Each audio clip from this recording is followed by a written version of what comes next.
الکتاب منہ آیات محکمات ہن ام الکتاب واخر متشابہات، کہ قرآن مجید کے اندر محکمات بھی ہیں اور متشابہات بھی ہیں۔ خود قرآن مجید نے کہا ہے کہ محکمات بھی ہیں اور متشابہات بھی۔ محکمات کی بھی جو تفسیر ہوئی ہے وہ کئی طریقے سے ہوئی ہے۔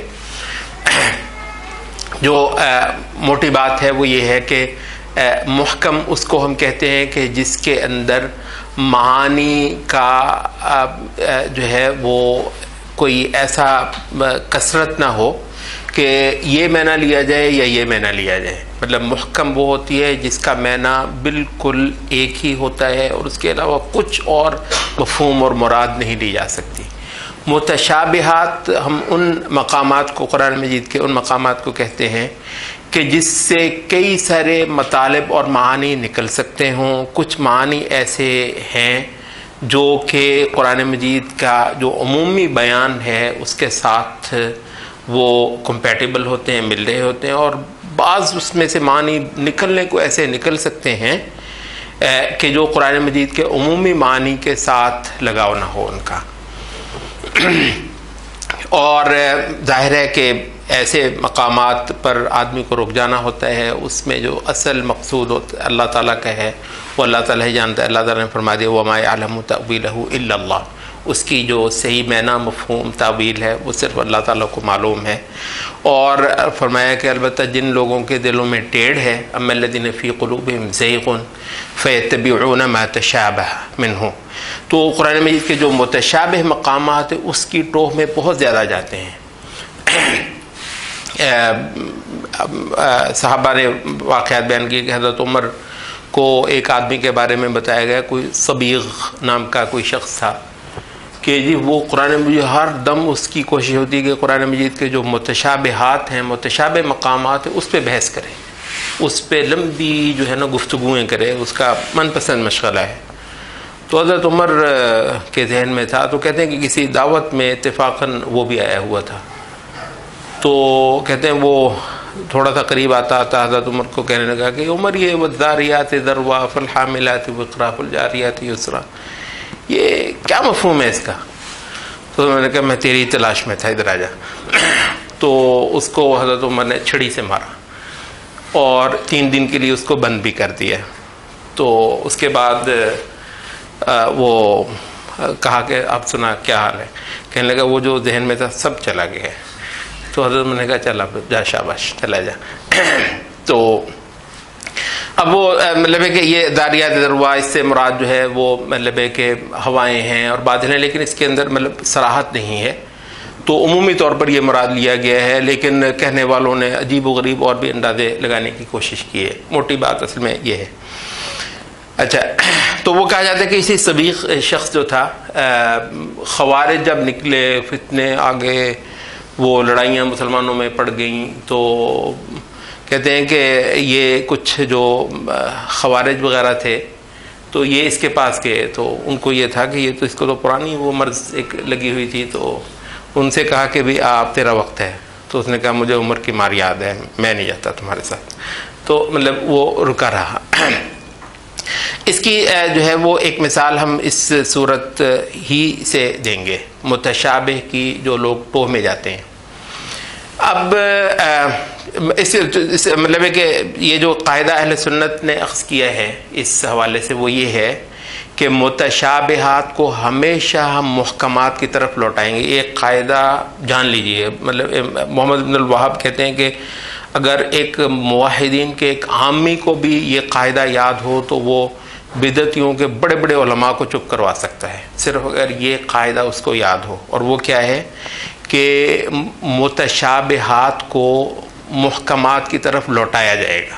کیا مطلب ہے کہ متشابہات کا معنی متعین کرنے کے لیے محکمات کی طرف رجوع کیا جائے گا۔ متشابہ اس میں کئی ساری معنی نکل سکتے ہیں، بعض معنی بالکل ایسے ہیں جو قرآن مجید کے عمومی مفہومات کے ساتھ بالکل لائن میں ہیں، اور بعض مفہومات ایسے ہو سکتے ہیں جو اس لائن سے ہٹ کر ہوں، اور وہی اصل خطرناک جگہ ہوتی ہے۔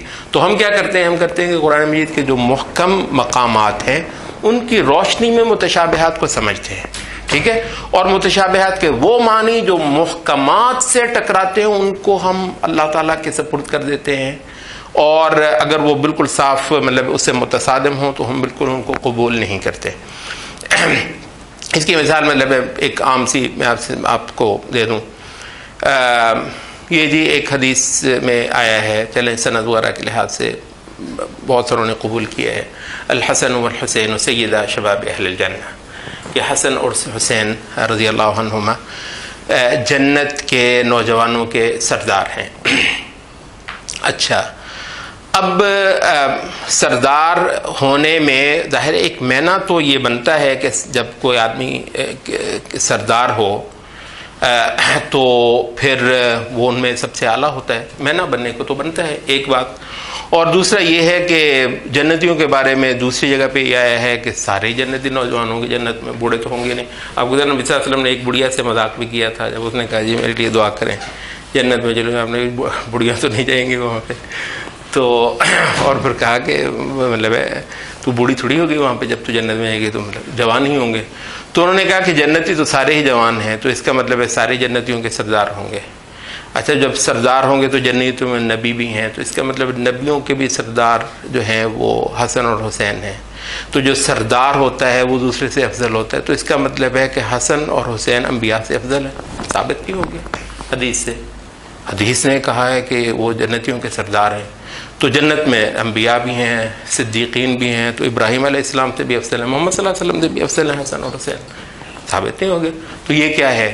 یہ ہے کہ اس سے ایک معنی نکلنے کو نکل سکتا ہے، ایسا ہے، ٹھیک ہے، وہ جنتیوں کے سردار ہوں گے، یہ جنت کے نوجوانوں کے سردار ہوں گے، اس معنی میں سے نکلنے کو نکل سکتا ہے۔ لیکن اگر قرآن مجید کے یا دین کے دوسرے مقامات سے بالکل واضح ہو کہ انبیاء سب سے افضل ہیں، اور اگر یہ دین کے محکمات میں سے ہو، اور یہ محکمات میں سے ہے کہ انبیاء سب سے افضل ہیں، انبیاء سے اعلیٰ کوئی نہیں ہے، اور انبیاء سے اعلیٰ اگر کوئی ہیں تو انبیاء میں سے وہ ہیں جو رسول ہیں، مرسلین ہیں، تو مرسلین ہیں، مرسلین میں سے جو اولو العزم من الرسول ہیں وہ ہیں، یہ دین کے محکمات میں سے ہے۔ تو اب ہوگا کیا کہ متشابہ کو ہم محکم کی روشنی میں سمجھیں گے، متشابہ کو محکم سے لوٹائیں گے، اس کے وہ محتمل معنی، محتمل کیا کہتے ہیں؟ پروبیبل، جو ہو سکتا ہو، اس کے محتمل معنی کو محکم کے یقینی معنی کے نیچے لائیں گے، اوپر نہیں اس کو آنے دیں گے۔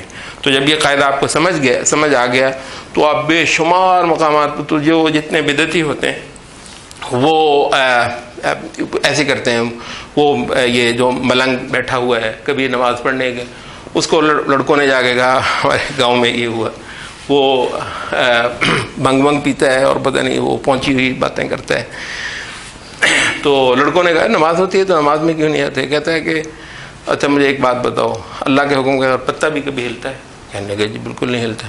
تو میں کیسے نماز چھوڑ سکتا ہوں اللہ کے حکم کے بغیر؟ تو اللہ کا حکم ہوگا تو پڑھ لوں گا، اللہ کا حکم نہیں ہے تو میں نہیں پڑھوں گا۔ کیا مطلب ہے اس کا؟ یعنی قاعدہ تو اس نے بھی ٹھیک بیان کر دیا، ویسے کیا خیال ہے؟ قاعدہ تو اس نے بھی ٹھیک بیان کر دیا ہے، لیکن قرآن مجید کے جو محکمات ہیں اس کے ساتھ وہ ٹکرا رہا ہے، وہ جزوی طور پر وہ بات اس کی ٹھیک ہے۔ تو یہ ہوتا ہے کہ متشابہات کو محکمات کی طرف لوٹایا جاتا ہے۔ سورۃ آل عمران سے ہم اس کی جو مثال دینا چاہیں گے وہ